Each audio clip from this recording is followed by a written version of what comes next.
პრემიერ-მინისტრის ირაკლი კობახიძის კომენტარი. აჭარის ავტონომიური რესპუბლიკის მთავრობის ახალ თავმჯდომარეს დღეს ოფიციალურად დამტკიცება თანამდებობაზე, ასევე მინისტრებს მინდა მიულოცო. ეს არის ძალიან მნიშვნელოვანი დღე, გამომდინარე იქიდან, რომ დღევანდელი დღე მნიშვნელოვნად განსაზღვრავს იმას, თუ როგორ გაგრძელდება ამ ძალიან ძვირფასი მხარის განვითარება და დარწმუნებული ვარ, რომ ბატონი სულხანი იქნება ძალიან წარმატებული მთავრობის თავმჯდომარის პოზიციაზე. დღეს ჩვენ გვქონდა შეხვედრა უმაღლეს საბჭოს წევრებთან, ასევე მერებთან, საკრებულოების თავმჯდომარეებთან, აჭარის მთავრობის წევრებთან და გვქონდა საუბარი, რა თქმა უნდა, ყველა თემაზე, რაც არის დაკავშირებული აჭარის განვითარებასთან, ასევე ზოგადი პოლიტიკური საკითხებიც მიმოვიხილეთ და რა თქმა უნდა, კიდევ ერთხელ მიულოცეთ ბატონ სულხანს თანამდებობაზე დამტკიცება და მადლობა გადავახადეთ ბატონ თორნიკე რიჟვაძეს 7 წლის განმავლობაში ძალიან მნიშვნელოვანი გაწეული სამსახურისთვის ქვეყნის წინაშე და რეგიონის წინაშე. ეს უმაღლესი საბჭოს ხდომარად არ ახსოვს არავის მსგავსი მომხდარი ყო აკრედიტირებული მედია არ შეუშვით. რა სიტქმა გინდათ ამით, რომ რატომ მოხდა დღეს ახალი კანდიდატი წარადგინეს და დამალეს. ვის ემალებით მედიის გეშინია? მე არ ვიყავი ჩართული ამ გადაწყვეტილების მიღებაში, ალბათ უმაღლესი საბჭოს წარმომადგენლები გააკეთებენ განმარტებას, ვერაფერს გეტყვით ამის ნაკლებად. გახდა აუცილებელი როგორ მიგაჩნიათ, რომ მედიის არ ამგვარია აუცილებელი ყოფილიყო, ასეც შეიძლებოდა, ისეც შეიძლებოდა, თუმცა უმაღლესი საბჭო მე ვერ გაქცევთ ამაზე პასუხს, უმაღლესი საბჭო გაქცევთ პასუხს. სხვა პოლიტიკურ თემებზეც რომ გადავიდეთ, ბატონო ირაკლი უნდა კითხოს ფინანსური. ბატონი სულხანი არის არა მხოლოდ პოლიციელი, არამედ ის იყო ქალაქის თბილისის პოლიციის ხელმძღვანელი. ეს არის ძალიან მაღალი თანამდებობა, რაც მოითხოვს განსაკუთრებულ უნარებს, მოითხოვს განსაკუთრებულ თვისებებს, მათ შორის მენეჯერულ უნარებს. შესაბამისად, მას აქვს დაგროვილი ძალიან დიდი გამოცდილება იმისათვის, რომ სათანადოდ წარმართოს მუშაობა აჭარის მთავრობაში. მისი გამოცდილება, პიროვნული თვისებები, მათ შორის მისი კეთილსინდისიერება, მისი პროფესიონალიზმი იყო ის ძირითადი კრიტერიუმი, რომელთა საფუძველზეც არჩევანი შეჩერდა სწორედ ბატონ სულხან თამასაშვილს. თორნიკე რიჟვაძემ რა დაგიშავათ? თუ ირაკლი ღარიბაშვილის კადრებს ესე ერთმანეთის მიყოლებით იცილებ ილუაშვილი ნახეთ დანიშნეთ მეორე დღეს მოხსენით და ეს არის ერთგვარი სპეკულაციები, ჯერ ერთი როგორც მოგეხსენებათ, თორნიკე რიჟვაძე თანამდებობას იკავებდა 7 წლის განმავლობაში. თქვენ როცა ამბობთ, რომ ის არის ირაკლი ღარიბაშვილის კადრი, ეს არის არასწორი, ის იყო ქართული ოცნების გუნდის კადრი და ის არის დღემდე ქართული ოცნების გუნდის წევრი. ანუ შესაბამისად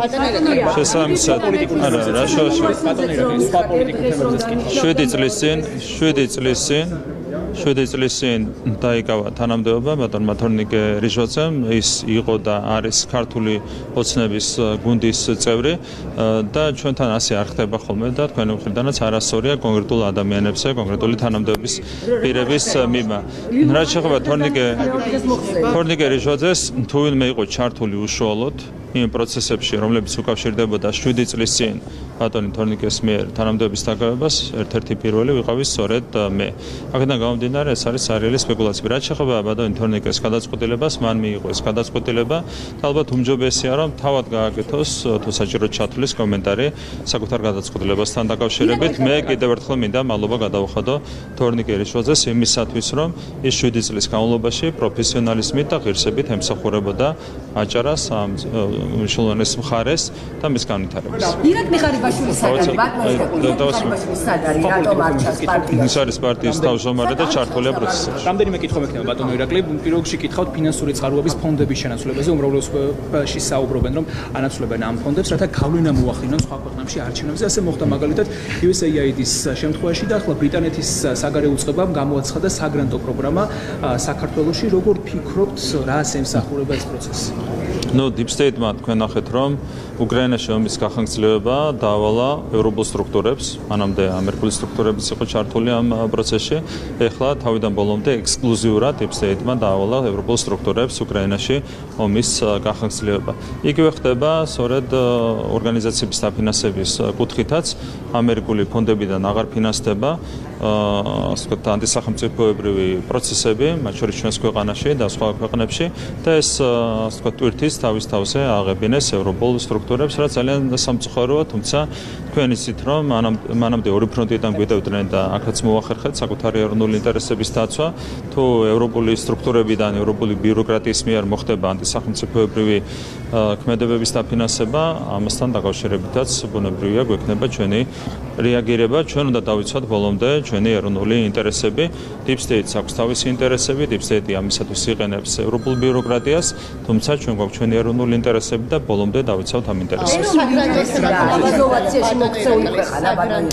ეროვნული ინტერესი არის იმის არ დაშვება, რაც მოხდა უკრაინაში. უკრაინაში იყო და არის ომი, განადგურება, უზარმაზარი მსხვერპლი. რა თქმა უნდა, ამის საბრძოლოდ არის, ასე ვთქვათ, კარგი თანამშრომლობა ევროპულ ბიუროკრატიასთან, მაგრამ მერწმუნეთ უკრაინელი ხალხისთვის ეს დიდი ვერაფერი ნუგეშია. ჩვენი ამოცანა არა, მაგას არ ვამბობ. მე გაჩვენეთ რა სურათია დღეს უკრაინაში და მინდა შეგახსენოთ და მინდა შეგახსენოთ, რომ საქართველოში ჩვენ მოვახერხეთ ამ სცენარის თავიდან არიდება, მეორე ფრონტის თავიდან არიდება და ამის გამო არის გაგულისებული Deep State-ი და ამაში და შესაბამის ქმედებებში იყენებენ ევროპულ ბიუროკრატიას. შეიძლება თემას ევროკომისიის წარმომადგენლებმა ერთ-ერთ ევროპულ პრესასთან თორსტები გააკეთეს ესეთი განცხადება, ასე ვთქვათ, აღიარეს, რომ გარკვეული მილიონობით ევროს ღირებულების ესე ვთქვათ საკლატო პროგრამა მიემართებოდა კონკრეტული პოლიტიკური ძალების დისკრედიტაციისა და ლობიზმისთვის კონკრეტული პოლიტიკური ძალების როლში აფასებს. ეს ძალიან კარგია. ჯერ აღიარება მოვისმინეთ ამერიკის ახალი ადმინისტრაციის მხრიდან, ახლა უკვე ვისმენთ ახალ აღიარებას ევროკომისიის მხრიდან, რაზე ჩვენ ვლაპარაკობდით გამჭვირვალობის სისხლების კანონის მიღების დროს. თქვენ გახსოვთ, რომ სრულიად სამარცხვინოდ ამ კანონს უწოდეს რუსული კანონი, მათ შორის ამერიკის წინა ადმინისტრაციის წარმომადგენლება, ევროპული ბიუროკრატიის წარმომადგენლება. სინამდვილეში ეს იყო NGO-ების გამჭვირვალობის კანონი და რევოლუციური პროცესების გამჭვირვალობის კანონი. ამ ფაზით ჩვენ როცა ვისმენთ აღიარებას არის ძალიან მნიშვნელოვანი. თქვენ გახსოვთ საზოგადოების მნიშვნელოვანი ნაწილიც ამ მესიჯით აიყოლიეს, რომ როგორ შეიძლება ვიღაცამ რაიმე ცუდი იფიქროს ევროპულ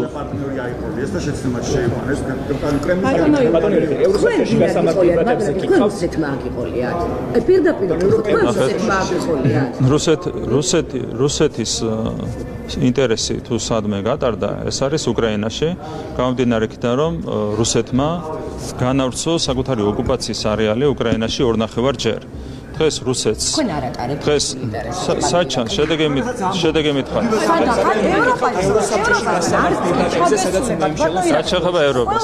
საჩხება ევროპას მეტი სად უნდა ჩანდეს რუსეთის დავალებებს საჩხება ევროპას თეორიულად წარმოიდგინეთ თქვენ რომ 2022 წლის ივნისში მოგვანიჭეს კანდიდატის სტატუსი. მერე რამდენიმე თვეში გაგვიხსნეს მოლაპარაკებები და გაგრძელდა ეს პროცესი. არა, ერთ სამი. თქვენ წარმოიდგინეთ რომ ივნისში მოგვანიჭეს სტატუსი, ხო? წარმოიდგინეთ მარტივად. ხო იქნებოდა ჩვეულებრივად გაგრძელებული ურთიერთობები. მაგრამ ვიღაცას მოუნდა რომ კანდიდატის სტატუსი გამოიყენებინა საქართველოს წინააღმდეგ, რათა ჩვენი ქვეყანა ჩაერთო ომში. რომ მოენიჭებინათ სტატუსი, არავითარი პოლემიკაც კი არ იქნებოდა ევროპულ სტრუქტურებთან.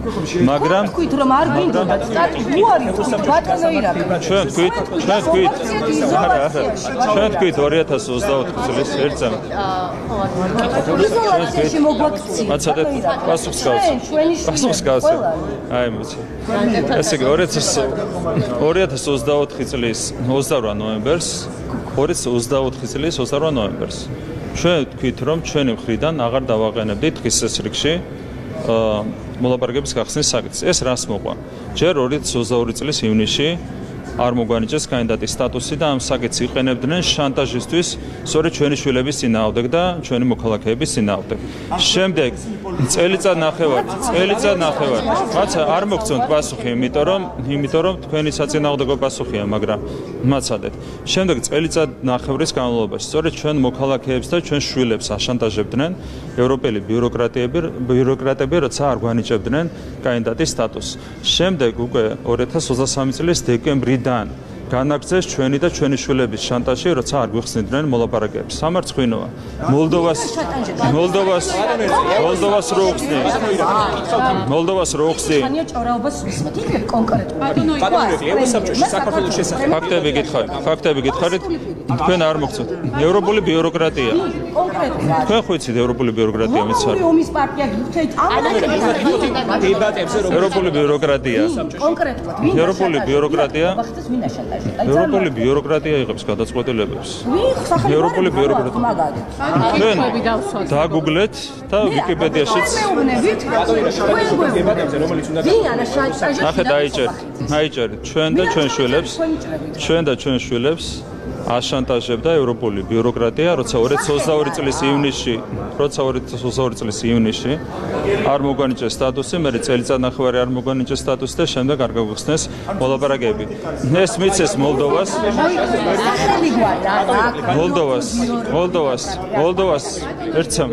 მოლდოვას მიანიჭეს სტატუსი, რომელიც არის კორუფციაში ჩაძერული ქვეყანა, უსუსტესი ინსტიტუტები, დსთ-ევრი ქვეყანა და აქ ჩვენ გვეძახიან პრორუსებს და არ გვანიჭებენ კანდიდატის სტატუსს. ეს ხო სამარცხვინოა. გვეძახიან თუ გაგახარეთ. ეს დებატები საქართველოს შესახებ უნდა ემშელა, თუმცა ეხა ჩანიშნეს 10 აპრილისთვის ზოგადად ამ პროცესიდან რა მოლოდინი გაქვს და როგორ ჩვენ საინტერესო არის ჩვენ თქვით რომ აღარ ვაჩერებთ ჩვენ საქმიანობას ევროპის საბჭოს საპარლამენტო ასამბლეაში. ახლა პრაქტიკულად გადასაწყვეტიც არაფერი აქვს. ჩვენი მხრიდან არის შეჩერებული ჩვენი საქმიანობა საპარლამენტო ასამბლეაში. კითხავთ ოპოზიციაზეც თვითმმართველობის არჩევნები გვიახლოვდება, მიიღებს თუ არა თქვენი შეფასებით მონაწილეობას, ან რა შანსები შეიძლება გქონდეს ოპოზიციას საქართველოს? ნუ საერთოდ ჩვენთვის საინტერესო არ არის გამომდინარე იქიდან რომ ჩვენ ვფიქრობთ წინა არჩევნებზე, გულისხმობს საპარლამენტო არჩევნებს, წინა არჩევნებზე ნაჩვენები შედეგის გაუმჯობესებას წინაზე ავიღეთ 54%, ვფიქრობ რომ აქ შეგვიძლია კიდევ უფრო მაღალი შედეგის მიღება და დარწმუნებულია რომ 64-ვე მუნიციპალიტეტში ჩვენ მოვიგებთ როგორც მერის, ისე საკრებულოს არჩევნებს. სენატორი შაჰინი იმედ გასწრებულია, რომ ანაკეის მმართველ ხორცს ჩინური კომპანია არ აშენებს, ეს იქნება, როდესაც ტენდერში არც ერთ ამერიკულ კომპანიას არ მიუღია მონაწილეობა, როგორი არის თქვენი? არ ვიცი, ეს ძალიან ძიმედ შესაძლებელი განცხადებებია, რასაც ვისმენთ ანაკლიესთან დაკავშირებით. თქვენ იცით, რომ ჯერ ანაკლიის პროექტი იყო კონკრეტული კონსორციუმის ხელში, რომელსაც ხელმძღვანელობდა ხაზარაძე, ხო, დღეს უკვე პოლიტიკოსი, ეგრეთ წოდებული პოლიტიკოსი ხაზარაძე, მას ჰქონდა ყველანაირი შანსი, რომ მოეზიდა ამერიკული ინვესტიცია. 0. ან მან რატო ვერ მოიზიდა, ან ამერიკელები რატომ არ დაინტერესდნენ. შემდეგ გამოცხადდა ოფიციალური ღია პროცედურა, ხო? რატო არ შემოიტანა არც ერთმა ამერიკულმა კომპანიამ?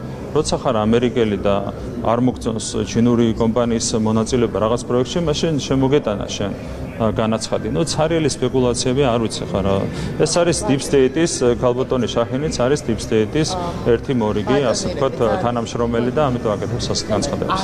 დაგისრულებიათ გრანტების თემა, შეიძლება რომ აბსოლუტური თემა.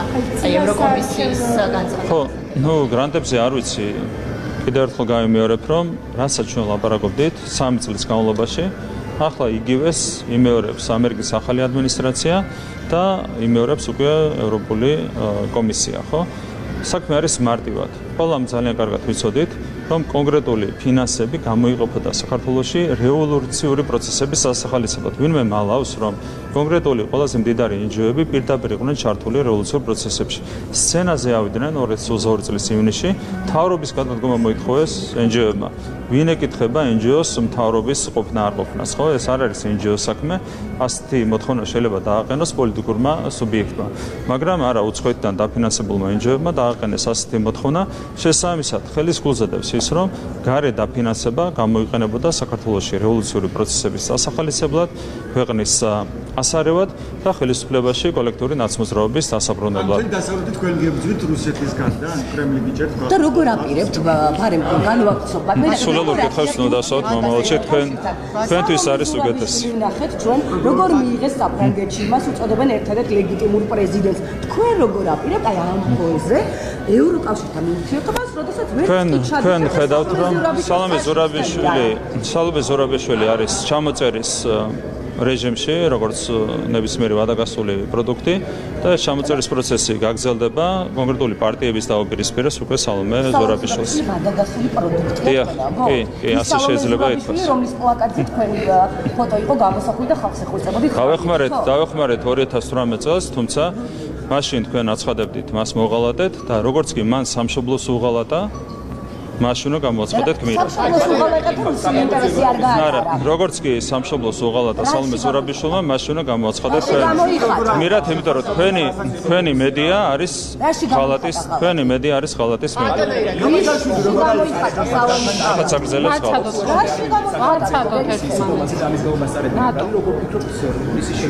ვინ არის?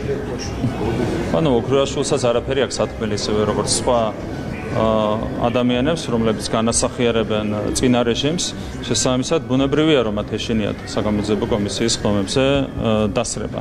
აბსოლუტურად ლოგიკურია. უამრავი დანაშაული აქვს ამ ადამიანებს ჩადენილი, შესაბამისად ეშინიათ გამოცხადება იმ პროცესზე, სადაც მოხდება მათი მხილება. პოლიტიკაზეც კითხავთ, ვიცით რომ კანონპროექტიც გადის მესამე მოსმენით, დღეს კიდევ დააკამს ნარკოლიალიზატორები, კიდევ უფრო რომ ვთქვათ, როგორი პოზიცია აქვს ზოგადად სახელმწიფოს. კი, რა თქმა უნდა, თვითონ პრაქტიკაში კანონის რეალიზება არის კიდევ უფრო მეტად მნიშვნელოვანი, ვიდრე კანონის გამკაცრება. ჩვენ გავამკაცრებთ კანონმდებლობა ამ სფეროში და მნიშვნელოვანია, რომ ფეხ ამას გაყვეს შინაგან საქმეთა სამინისტროს კიდევ უფრო მეტად გააქტიურება. არის ერთ-ერთი უმთავრესი გამოწვევა, რასაც ჩვენი ქვეყანა უნდა ებრძოდეს და შესაბამისად მაქსიმალური ყურადღება იქნება მომავალშიც მიმართული იქითკენ, რომ ჩვენ დავამარცხოთ ეს ძალიან მნიშვნელოვანი სცენი, ეს არის საზოგადოებისთვის ძალიან მნიშვნელოვანი. ევროსაბჭოს ხდომა, რომელზეც კითხვაც დაიწყო თქვენ უპასუხეთ, დღეს იყო დაგეკვირდა გადაიდო და თქვენთვის რო შეახასოთ ეს. ხო, არ ვიცი, შეიძლება თვითონაც არ არიან ჩამოყალიბებული არაფერზე. კიდევ ერთხელ გაემერებ ეს ხდომა, რას ეძღვნება, საერთოდ ვერ გავიგეთ. ჩვენ თვითონ შეჩერებული გვაქვს ჩვენი საქმიანობა ასამბლეაში და ჩვენ რაც შეჩერებული გვაქვს ის როგორ უნდა განეხილონ. ნუ აბსურდში არის ევროპული ბიუროკრატია შესული ამ შემთხვევაში. თქვენ ახსენეთ, რომ გუნდის წევრად რჩება თორნიკე რიჩვაძე, ხომ არ არის უკვე ცნობილი სათვიხილად მას? ჯერ ვერ გეტყვით, გვექნება თვითონ თორნიკესთან კონსულტაციები და ამის შემდეგ შეგვიძლია გითხრათ, როგორ გაგრძელდება ეს ყველაფერი. თამაზაშვილი როგორ აიღებს ხელფას? საინტერესოა. ძალიან კარგად აიღებს ხელფას ბაბულის თამაზაშვილი. აი გაჩვენე. არაჩვეულებრივად აიღებს ხელფას, როგორც აქამდე იღებდა, როგორც არა, ოფიციალურად იღებდა აქამდეს და ოფიციალურად აიღებს მომავალშიც. როგორც ქალაქის პოლიციის უფროსი, ის იღებდა ოფიციალურად ხელფას, როგორც აჯარის მთავრობის თავმჯდომარეც ოფიციალურად მიიღებს ხელფას. თქვენ თქვით რომ სალომე ზურაბიშვილმა ბატონო, თქვენ თქვით რომ თქვენი სანქციები არ მუშაობს, ეს შემიძლია გითხრათ. ბატონო, თქვენ თქვით რომ სალომე ზურაბიშვილმა უღალატა ქვეყანას, თუმცა კონკრეტულად არ მითხარით რას გულისხმობთ ხალხში. მე მაქვს ესეთი შეკითხვა, როგორ ჟურნალისტი. ვიტყოდი რომ სამშობლოს უღალატა, თუმცა მას სამშობლო არ აქვს, ამიტომ ამბობ რომ ქვეყანას უღალატა. თქვენ გაქვთ სამშობლო? რა თქმა უნდა, საქართველო არის ჩემი სამშობლო. საქართველო თუ აი ამიტომ უნდა კითხოთ, როგორც ამ ქვეყნის მოქალაქემ, როგორც ჟურნალისტმა. თქვენ არ უღალატეთ ამ ქვეყანას და ამ ქვეყნის მოსახლეობის უმრავლესობას, მათ შორის ქართული ოცნების ამ მომრჩევლებს, რომლებსაც ევროკავშირისკენ სწრაფვა ღია და აქ დაფიქსირებული კონსტიტუციაშიც მე ვარ ნახეთ დავასრულებ, თუმცა თქვენ გამოხვედით და პირდაპირ თქვით რომ არ გვინდა, ამის შემდეგ მოხდა ის იზოლაცია, რაც ექსპრესიულია. პირდაპირ რუსეთში მიგხავთ. აფასებ თქვენ ექსპრესიულობას. ახლა რა ჩახა პასუხს. პასუხი არის შემდეგი, მე ვარ ძალიან პირნათელი ჩემი მოქალაქეების წინაშე, იმიტომ რომ ჩემი აგური მაქვს ადებული საქმეში, რასაც ქვია საქართველოში უკრაინული სცენარის თავიდან არიდება. რაც შეეხება TV პირველს, TV პირველი არ არის პირნათელი საკუთარი საზოგადოების წინაშე.